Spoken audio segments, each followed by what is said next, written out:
often turns to shrinking. As far as wanting us to be a shrinking city, Dan, you have no option. You are shrinking. And all these vacant houses. The region has been losing jobs and people for over 30 years. We're going to shrink the city of Youngstown. But out here, shrinking has taken on an entirely new meaning. It's become the buzzword for revitalization efforts in cities like Detroit, Flint, and Youngstown. Located in northeastern Ohio, Youngstown is a city filled with ruins from America's industrial past. Back when steel was king, 170,000 people lived here. Today, just 66,000 are left. Look up and down these streets. There are at least 5,000 vacant buildings in Youngstown. Houses, factories, storefronts. The downtown has emptied, and in some neighborhoods, there are blocks where only half the houses are lived in.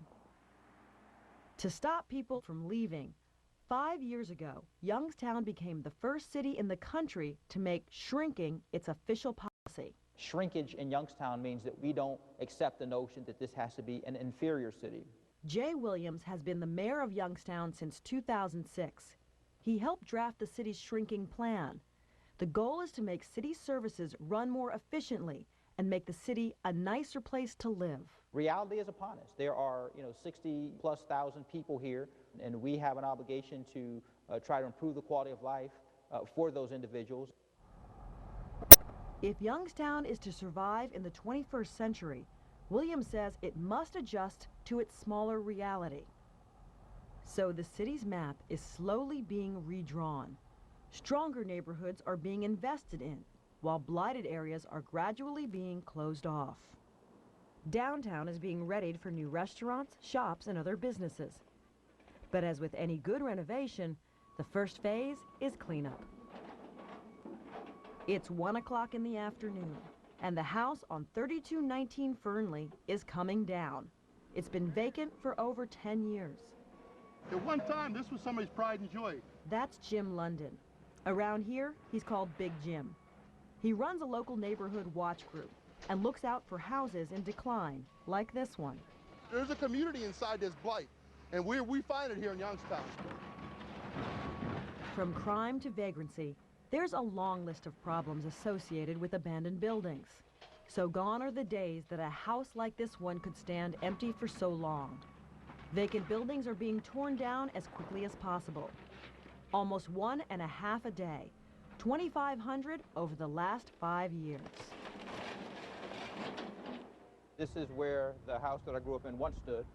Mayor Williams knows firsthand what it's like to let go of a house in this city. To stand here, I mean, literally, this was the living room, if I remember correctly. After Williams' family moved out, the house, like so many others here, fell into disrepair and was eventually torn down. The people leave, but the homes don't. In effect, they became a blight on the neighborhoods. They became a blight on the housing prices.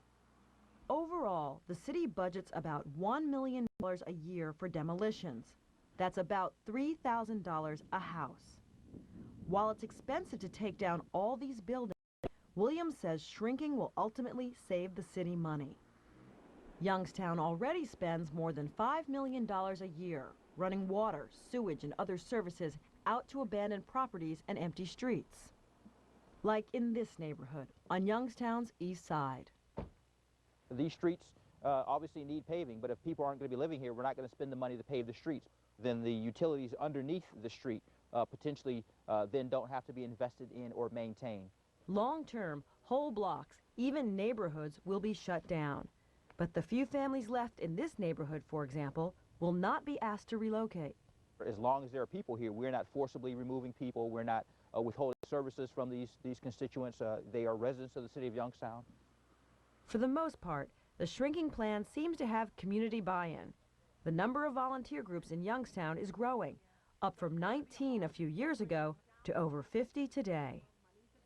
Big Jim London was one of the first residents to organize when the shrinking plan got started.